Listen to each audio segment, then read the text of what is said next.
pada malam hari ini kita kedatangan Ustaz muda. Pagi. Malam ini sedikit beda. Pagi. Pada pagi hari ini kita kedatangan Ustaz muda.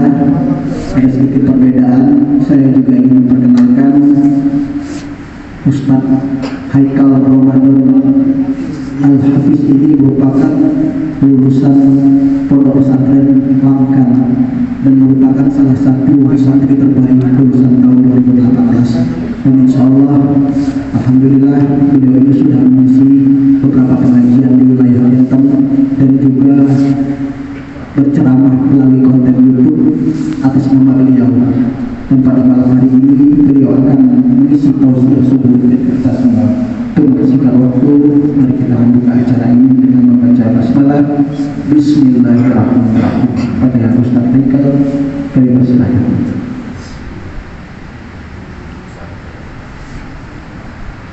لكم بشرى بالإجابة والقبول من المولى بواسطة الرسول وعلى عناية فاستجبتم وبذلتم من الفضل الجزيل.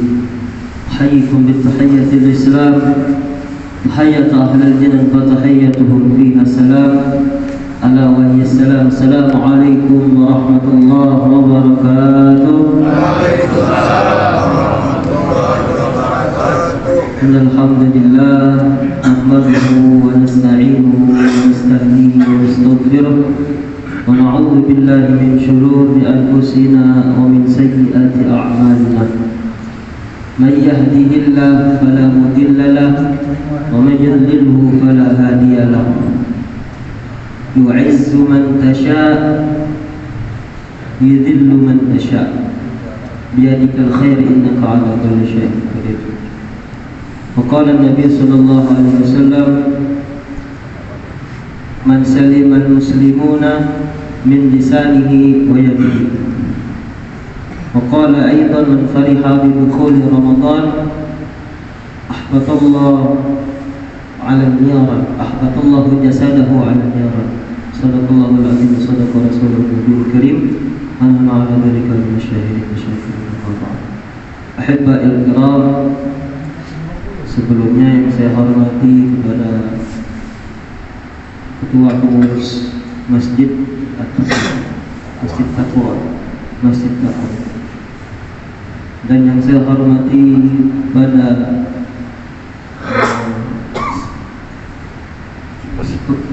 semua kepengurusan Masjid Taqwa, dan tak lupa lagi pada seluruh jamaah muslimin wal muslimat yang dirahmati semua oleh Allah Subhanahu wa taala. Alhamdulillah, tak lupa kita selalu bersyukur kepada Allah Subhanahu wa taala yang mana pada kesempatan pagi ini agak sedikit berbeda. Karena semuanya sudah diatur sama Allah Subhanahu wa taala. Yang tadinya belum kita kenal, yang tadinya belum pernah datang ke tempat masjid, baru datang sekali. Tapi karena kuasa Allah, kita tak bakal tahu. Seluruh yang mengatur tentang kehidupan kita, Allah. Kalau kita sudah tahu yang ngatur kita Allah, pertanyaannya kenapa kita masih sibuk dengan dunia kita? Kalau seandainya dunia kita sudah diatur sama Allah, lalu kenapa kita datang bekerja dari pagi pulang sampai malam hanya untuk mendapatkan rezeki? Padahal sudah diatur sama Allah, tinggal susah di mananya lagi. Kita bingung di mananya lagi. Kita pengen capeknya di mana? Bahkan disebutkan di dalam hadis, ya ibadi, wahai hamba-hambaku, kata Allah, khalaqtuka lil ibadati fala tal'ab. Aku ciptakan engkau untuk beribadah kepadaku. Kalau seandainya aku ciptakan untuk beribadah kepadaku, jangan main-main. Wa qasamtu laka rizqaka fala tata'ab. Wahai hamba-hambaku, kata Allah, sudah aku bagi rezeki-rezekimu, sudah aku takdirkan rezeki-rezekimu, fala tata'ab. Maka usah capek kalau kita nak cari capek. Kalau kita nuruti dari pagi, siang, sampai sore, sampai malam, capek. Jangan ke sore, siangnya sudah capek. Maka serahkan semuanya urusan kita kepada Allah Subhanahu wa Ta'ala. Karena segala urusan kita kembali kepada Allah, dan kita insya Allah meninggal dalam keadaan husnul khatimah, kembali kepada Allah. Amin. Allah Subhanahu wa Ta'ala. Salam barakatuh salam selalu kita sampaikan kepada junjungan Nabi Agung Nabi besar Muhammad sallallahu alaihi wasallam, nabiyul huda nabiyur rahmah rahmatan lil alamin wa huwa sayyidina Muhammad sallallahu alaihi wasallam. Hari ini sebentar lagi kita masuk kedatangan tamu yang spesial. Kedatangan tamu yang dinanti-nantikan oleh jutaan atau bahkan ratusan juta kaum muslimin. Apa yang ditunggu-tunggu? Tamu yang sangat luar biasa. Bulan Ramadan. 14 hari lagi. 13 hari. 13 hari. Sebentar lagi. Maka pertanyaannya, apa yang sudah kita persiapkan untuk bulan Ramadan? Itu. Kemudian apa sih predikat, apa sih gelar yang sudah dipegang di bulan Ramadan? Itu. Kalau kita pengen ihtiram ala dhaif, pengen menghormati tamu, kita sambut tamu tersebut. Dengan cara apa? Maka ulama menyebutkan, kalau kita pengen menyambut Ramadan itu sebagai orang-orang yang muflih, sebagai orang-orang yang beruntung di pandangan Allah Subhanahu wa Ta'ala, satu, selama bulan Ramadan, maka jangan sekali-kali ketika kita masuk bulan Ramadan melakukan maksiat. Maka disebutkan dulu di dalam kitab Nuzhatun Najalis. Dulu disebutkan ini kemuliaan Ramadan kepada orang yang bukan Islam. Disebutkan di dalam kitab tersebut, diceritakan dulu ada seorang Majusi. Tahu Bapak Majusi? Orang yang menyembah api. Ketika pada waktu itu, ini orang Majusi punya anak, yang dimana peraturan bapak tersebut, orang Majusi itu memerintahkan anaknya, ketika nanti masuk di bulan Ramadan, jangan sekali-kali anak tersebut keluar dalam keadaan membawa makanan, sebagai bentuk penghormatan kepada orang Muslim. Karena di saat itu orang Majusi tinggal sebagai minoritas. Karena ia menghormati ibadah umat Islam dan ia tinggal di wilayah umat Islam, maka ia menghormati ibadah orang Islam tersebut. Singkat cerita, hingga masuklah bulan Ramadan.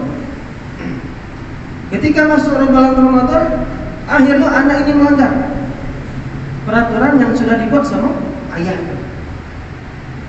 Maka disebutkan di dalam hadis tersebut, fadarabahu. Maka seketika langsung dipukul sama ayahnya, karena sudah melanggar perintah dari ayah terhadap anak tersebut. Maka singkat cerita, orang Majusi ini sudah meninggal. Singkat cerita. Maka ada salah satu wali, salah satu orang yang sangat dipandang oleh Allah dalam rahmatnya. Ketika pada saat itu beliau bermimpi, dan pada saat beliau bermimpi, beliau melihat orang Majusi itu di dalam mimpi tersebut berada dalam kenikmatan Allah Subhanahu wa Ta'ala di dalam surga. Maka orang tersebut bertanya, orang tersebut bertanya, apakah engkau orang Majusi waktu itu? Lalu orang Majusi ini jawab, iya benar. Terus orang yang tadi bingung, kok kau sekarang berada dalam kenikmatan yang sangat luar biasa? Itu. Padahal di dalam Al-Quran disebutkan, man 'amila shalihan min dzakarin aw unsa wa huwa mu'min. Syarat-syarat kalau kita pengen masuk surga, Ini disebutkan dalam Al-Quran. Man amila sholihan. Apa yang pertama? Mengerjakan amal soleh. Yang pertama. Yang kedua, min dzakarin aw unsa. Baik itu laki-laki ataupun perempuan. Yang ketiga, wa huwa mu'min. Ini syarat yang terakhir. Apa? Orang tersebut sudah dalam beragama Islam. Tapi orang tersebut, majusi tersebut masuk ke dalam surga. Lantas orang tersebut heran, apa yang sudah ia lakukan? Lantas orang majusi tadi menjawab, ketahuilah bahwasannya di akhir-akhir hayatku, di akhir-akhir kehidupanku, aku memerintahkan anakku untuk menghormati orang beribadah di dalam puasa Ramadan. Semata-mata aku berharap agar aku bisa mengharap beribadah kepada mereka sebagai bentuk penghormatan kepada mereka. Lantas orang majusi saja mendapatkan sesuatu nikmat yang luar biasa, apalagi kalau kita. Wong yang majusi yang tidak beragama, yang bukan beribadah kepada Allah, yang bukan agamanya sama Allah, akhirnya dia dapat kenikmatan hanya karena menghormati bulan Ramadan. Bagaimana dengan kita sebagai orang Islam? Salah satunya apa? Meninggalkan maksiat. Yang pun dagangan, misalkan bukalah jangan atau dari sore, atau kalau buka subuh untuk waktu satu sebagai bentuk penghormatan. Nah, di sini apa saja yang kita lakukan di bulan Ramadan? Salah satunya kejadian yang sangat luar biasa di bulan Ramadan, turunnya Al-Quran. Cak mana keadaan Al-Quran kita di rumah kita, kayak mana bentuk Al-Quran kita, kayak mana bentuk Al-Quran kita, berdebu tidak? Mungkin sudah lama kita buka Al-Quran, tapi paling tidak ketika masuk bulan Ramadan, minimal janganlah. Oke, kalau di luar bulan Ramadan tidak utangnya, apa? Lama, sibuk tak, capek tak? Kita dengan HP setengah jam bahkan lebih, dengan HP setengah jam bahkan lebih. Usahakan ketika di bulan Ramadan nanti atau besok atau hari ini lebih banyak waktu kita dengan Al-Quran. Lebih banyak waktu kita dengan Al-Quran. Oke Ustaz, nunggu Ramadan. Oke. Bahkan disebutkan Imam Syafi'i itu, mungkin kita kenal mazhab dalam ilmu fikih. Beliau itu ketika masuk bulan Ramadan, seharinya dan siangnya satu khotaman, malamnya satu khotaman. Imam Syafi'i. Jadi kalau sudah selesai 30 hari, berarti 30 kali 2 60 kali khotaman. Oke lah, anak tak maksud ikuti Imam Syafi'i, kita capek. Paling tidak, setidaknya minimal kita ikuti jejak beliau. Tak bisa 60 kali khotaman, 1 kali khotaman. Cak mana Ustaz? Berarti 1 hari sejuz. 1 hari sejuz. Itu banyak Ustaz, kan dibagi. Mungkin subuhnya 2 lembar setengah. Zuhurnya 2 lembar setengah. Begitupun asar, maghrib dan isya. Karena Ramadan ini hadiah dari Allah. Kita tidak bakal tahu apakah tahun depan kita bertemu lagi dengan Ramadan. Kita tidak bakal tahu, jangan pernah berharap. Jadi waktu yang ada saat ini, waktu yang sudah dikasih sama Allah, digunakan dengan semaksimalnya. Al-Quran tidak bakal rugi. Jangan kita ngomong capek-capek belajar Al-Quran tidak kasih hasil. Capek-capek belajar Al-Quran tidak kasih manfaat. Maka dulu ceritakan Al-Quran, siapapun orang itu, bahkan sesuatu yang berkecinampung kepada Al-Quran, maka sesuatu tersebut akan menjadi mulia. Tidak percaya? Contoh, siapa yang mulia? Salah satu malaikat daripada ribuan malaikat, cuma satu yang mulia, malaikat Jibril. Kenapa malaikat Jibril menjadi mulia? Karena malaikat Jibril hanya menyampaikan perantara wahyu dari Allah. Karena Al-Quran. Kemudian siapa lagi? Umat yang paling baik, umat yang paling mulia di hadapan Allah Subhanahu wa taala. Siapa disebutkan? Khairukum man ta'allama al-Qur'ana wa 'allama. Sebaik-baik orang, sebaik-baik manusia. Bahkan hadis ini sahih. Sebaik-baik manusia di hadapan Allah, man ta'allama al-Qur'an wa 'allama. Orang yang belajar Al-Quran dan mengajarkan Al-Quran, orang tersebut menjadi mulia karena Al-Quran. Umat yang paling mulia, siapa umat yang paling mulia? Umat Nabi Muhammad. Kenapa umat menjadi mulia? Karena umat tersebut sudah disampaikan wahyu berupa Al-Quran. Karena Al-Quran. Rumah yang paling megah, rumah yang paling mewah, rumah yang paling mahal. Di hadapan Allah siapa? Al-baitul ladzi quri'a fihi al-Qur'an yatara'a li ahli as-sama' kama tatara'an nujumu li ahli al-ardh. Rumah yang mana? Rumah yang megah di hadapan Allah, bukan rumah yang mahal, bukan rumah yang bertingkat, bukan. Tapi rumah yang di dalamnya dibacakan Al-Qur'an. Yatara'a li ahli as-sama' kama tatara'an nujumu li ahli al-ardh. Sebagaimana penduduk langit melihat di bumi itu bahwasanya itu cahaya yang sangat terang benderang, maka sebagai itu juga, sebagaimana juga orang penduduk bumi melihat di langit bahwasanya itu bintang. Seperti itu juga penduduk langit melihat di bumi bahwasanya itu adalah bintang. Mulia rumah tersebut karena Al-Quran. Rasulullah orang yang paling mulia,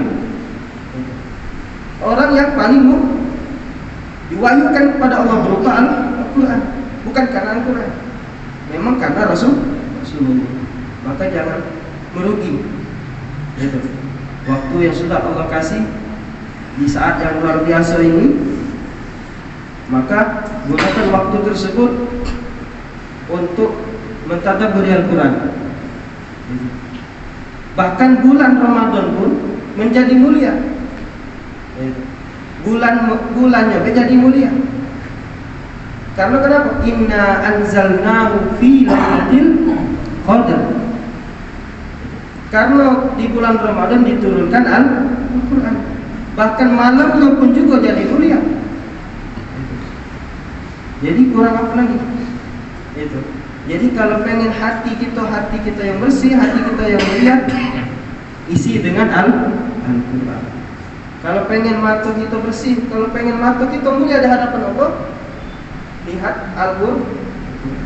Kalau pengen lisan kita ini basah, gitu, basah dengan mengingat Allah, berzikir kepada Allah, baca Al-Quran. Gitu. Jadi amalan yang tidak kate Al-Quran ini, amalan yang tidak kate sampai saat ini jadi perdebatan. Gitu. Kan banyak kita dengar ada amalan ini, sampai sekarang ini ada jadi perdebatan karena tidak sesuai dengan di masa dulu, itu tidak sesuai dengan ajaran yang sudah disampaikan sama Rasulullah. Tapi kalau Al-Quran sampai detik ini tidak kasih uang yang debatkan. Coba tengoklah, ada tak ustadz yang debatkan melarang baca Al-Quran sampai saat ini tidak kasih. Maka sudah dipastikan Al-Quran adalah amalan yang sangat luar biasa.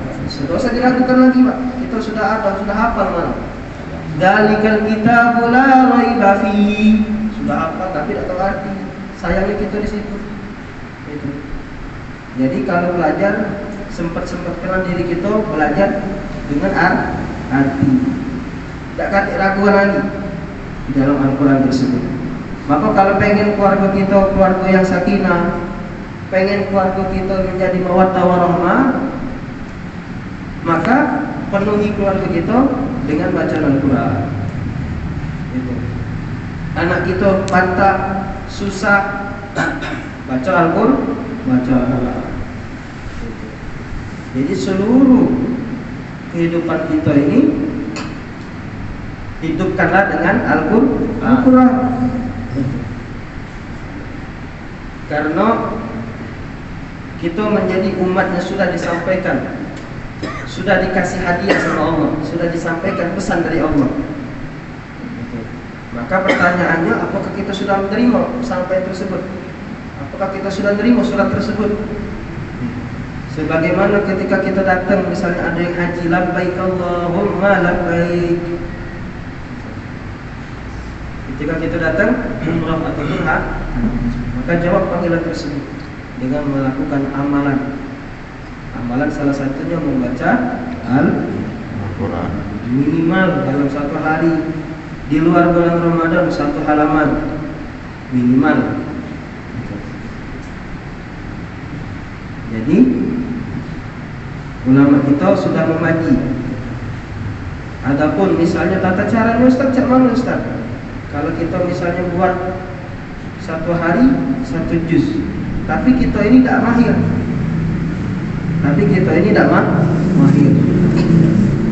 Berarti kalau kita tidak mahir, mungkin tidak terkejar kelamaan. Bisa kita buat halaqah. Mungkin ada orang 5 kah, ajak yang 5 tersebut, 4 tersebut ajak, kita bagi waktunya. Mungkin dia pengen sudah gabung dengan tadarus malam, boleh. Jadi jangan sampai maksud anak tidak terpegangnya Al-Quran. Itu waktu di bulan Ramadan. Jangan sampai. Karena wong yang paling rugi, kata Imam Ghazali, wong yang merugi itu sudah lewat waktu Ramadan. Gitu. Tapi sedikit pun dosanya dekat diampuni sama Allah. Sudah lewat Ramadan, lama sudah Lebaran, sudah takbiran. Itu. Selama 30 hari dalam Ramadan, pahala tidak ada yang dapat. Tapi dosa tambah banyak. Kata Imam Ghazali, rugi orang tersebut, rugi besar. Karena kenapa ruginya? Yang pertama dia tidak bakal tahu apakah dia yakin bahwasanya Ramadan ke depan dia bakal bertemu. Maka ulama mengatakan, man salaha lahu Ramadan, salaha lahu sa'ir syuhur. Kalau uang sudah memperbaiki dirinya di bulan Ramadan, maka insya Allah di bulan-bulan ke depan, bulan Syawal, bulan Dzulqa'dah, Dzulhijjah sampai ke Syawal lagi, insya Allah Allah perbaiki juga dirinya. Maka gimana dilihat sama Allah di hari tersebut? Karena ganjarannya luar biasa besarnya. Mungkin kita di luar bulan Ramadan baca Bismillahirrahmanirrahim, maka disebutkan di dalam hadis, la aqulu alif lam mim harfun. Aku tidak mengatakan kata Nabi bahwasanya alif lam mim itu sehuruf, bal alifun harfun, wa lamun harfun, wa mimun harfun. Jadi alif lam mim itu ada 3 huruf. Itu.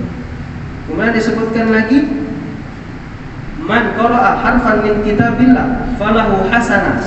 Uang kalau maco sehuruf di dalam Al-Quran itu sudah dapat 1 kebaikan. Ingat, perhatikan, 1 huruf sama dengan 1. Kemudian ada dilanjutkannya lagi, wal hasanatu bi asyri amsalha. Dan 1 itu ada lanjutannya lagi, dibalas dengan 10. Berarti kalau baca alif lam mim 3 dikali 10 30 itu di luar bulan Ramadan. Kalau masuk di bulan Ramadan, yudha'afu lahumul ajr. Yang tadinya 10 Allah balas 100. Yang tadinya alif lam mim cuma 30 di luar bulan Ramadan, ketika kita ngaji cuma baca alif lam mim masuk bulan Ramadan, 30 berubah jadi 300. Rugi. Maka amalan tadi adalah Al-Quran. Bismillahirrahmanirrahim. Berapa huruf? Karena enggak? Saat ini kita hitung huruf Bismillahirrahmanirrahim. Ada berapa? 19. Ar-Rahmanir-Rahim. Alhamdulillahirabbil alamin. Itu berapa? Sampai seterusnya. Udah tak terhitung. Kita baru Al-Fatihah. Itu. Baru Al-Fatihah, Al-Baqarah. Nah, itu. Banyaknya kali kamu. Jadi Al-Fatihah baik sudah berapa hurufnya? itu dibalas sekali lipat sama Allah karena macamnya di bulan Ramadan. Begitupun juga sebaliknya dengan kemaksiatan. Yang tadinya kebaikan dilipat gandakan sama Allah, begitupun juga maksiat di bulan Ramadan. Jadi ada timbal balik. Faman ya'mal mithqala dzarratin khairan yarah. Bukan syara'iyah dulu kata Allah. Itu. Ayat yang pertama apa tadi? Faman ya'mal mithqala dzarratin khairan. Ada khairan. Menandakan bahwasanya mengerjakan amal saleh dulu. Itu. Yang terakhir baru apa? Faman ya'mal mithqala dzarratin syarran yarah. Begitupun juga di bulan Ramadan. Yang tadinya kita bermaksiat mungkin tidak tahu, Allah alam berapa dosa yang sudah dikasih sama Allah. Ketika masuk bulan Ramadan, ya, berkali lipat. Itu. Maka salah satunya kita menghormati bulan Ramadan. Itu. Mungkin kita berpuasa, oke berpuasa, tapi jangan sampai mulut kita juga tidak berpuasa, mata pun juga tidak berpuasa. Karena hakikatnya berpuasa itu seluruh anggota badan kita ini diajarkan juga berpuasa. Bukan cuma hawa nafsu yang berpuasa, tapi seluruh anggota badan ini berpuasa. Mana artinya? Dari mata hindarkan dari perbuatan melihat yang dibenci sama Allah. Lidah, jangan sampai ketika bulan Ramadan nanti lidahnya selalu menggunjing orang, menfitnah orang, mencaci orang. Itu. Kemudian kaki, ketika bulan Ramadan nanti jangan sampai kaki ini melangkah ke tempat sesuatu yang bermaksiat. Tangan, jangan sampai ketika berpuasa nanti di bulan Ramadan tangan ini selalu bermaksiat di hadapan Allah. Maka hakikatnya berpuasa itu melawan seluruh hawa nafsu dan menjaga seluruh anggota badan dari maksiat. Bukan cuma berpuasa tidak makan sampai ke maghrib. Puasanya dapat, puasanya sah, tapi pahala tidak dapat. Baca bonus, baca tahu pahala tidak dapat. Memang Nabi yang menyebutkan di dalam hadis, "Rubba min sha'im laisa lahu illa al-ju'i wal atash." Kebanyakan rata-rata daripada umatku nanti di akhir zaman ketika mereka berpuasa, laisa lahu illa al-ju' wal atash. Tak katik pahala yang ia dapatkan, cuma yang ia dapatkan lapar dan haus. Rupa di dalam ilmu nahwu itu artinya rata-rata, berarti sudah banyak. Itu bukan sedikit lagi yang disebutkan sama Nabi. Sudah banyak, lumrah, tapi tidak katik hasil. Maka anggota badan kita ini diajarkan juga cara berpuasa. Dengan apa ya? Tinggal maksiat. Itu salah satu. Mungkin kalau kita pengen bahas lagi tentang fikih di dalam puasa, apa ustaz yang membuat makruh, apa ustaz yang menyebabkan kita ini bisa batal puasanya, apa ustaz yang menyebabkan kita ini puasanya sah. Zahirnya sah, tapi batinnya tidak sah. Itu mungkin lagi dalam diskusi tanya jawab insyaallah. Jadi setelah dari ini ada tanya jawab mungkin. Jadi itu. Jadi poin yang dapat kita dapat malam pada subuh pada pagi ini adalah jangan tinggalkan Al-Quran. Hati-hati Pak kalau kita tinggalkan Al-Quran. Agak takutnya di akhirat di kuburan Quran lupa begitu. Siapa kau katanya? Buru-buru kau hidup waktu itu baik lupa kan? Nah mati ini baru berasa ya. Man pacak masjid ini ngomong. Aman pacak masjid ini ngomong. Giliran waktu sholat lain tak pernah datang. Tahu-tahu waktu Idul Fitri datang, Idul Adha datang. Aman pacak Allah kasih masih ini ngomong di kontaninya gitu. Tahu ini baru nak datang. Lagi ada apa nih? Lagi ada perlu. Lagi nak matinya itulah belum. Lagi nak mati baru nak pencarian ustaz tolong ustaz. Itu. Ada keluarga yang meninggal, tolong ini si ustaz. Cak mana anda tak tahu? Kau kemana selama ini? Itu. Maka ta'arraf ila Allah fi ar-raha wa ya'rifka fi syiddah. Wong yang ingat sama Allah ketika lagi lapang. Bahasa lapang kan sudah tahu bahasa Palembang. Lagi lapang tu lagi kayo. Maka ketika dia miskin lagi Allah ingat sama dia. Wong yang ingat sama Allah ketika dia muda, lagi masa-masa muda, maka ketika tua nanti Allah bakal ingat sama dia. Wong yang ketika hidup, sekarang kita hidup nih. Sekarang kita sudah hidup. Wong yang hidup ingat sama Allah bakal apa? Wong yang hidup ingat sama Allah, maka ketika kita mati dan ketika kita ingin mati, Allah bakal ingat sama kita. Amin, amin. Jadi itu tadi. Begitupun juga dengan Al-Quran. Yang ingat dengan Al-Quran, yang selalu baca Al-Quran, bakal ketika meninggal lagi Al-Quran bakal ngandeng dia, jaga dia, bela dia. Jadi itu. Maka ini terakhir, anak masih ingat dengan perkataan Ustaz anak, guru anak.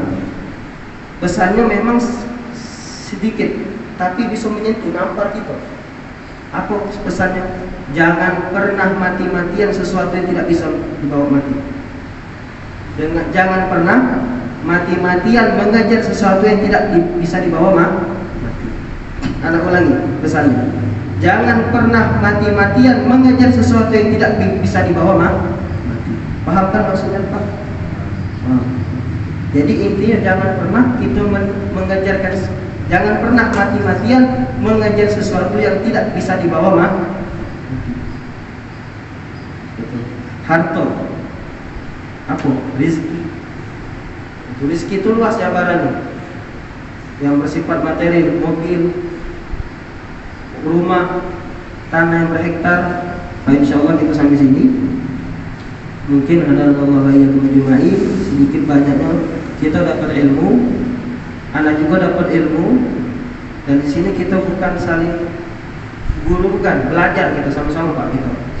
Anak juga belajar, bapak juga belajar, jadi kita di sini dapat ilmu sama-sama. Maka anak cukupkan dulu sampai sini.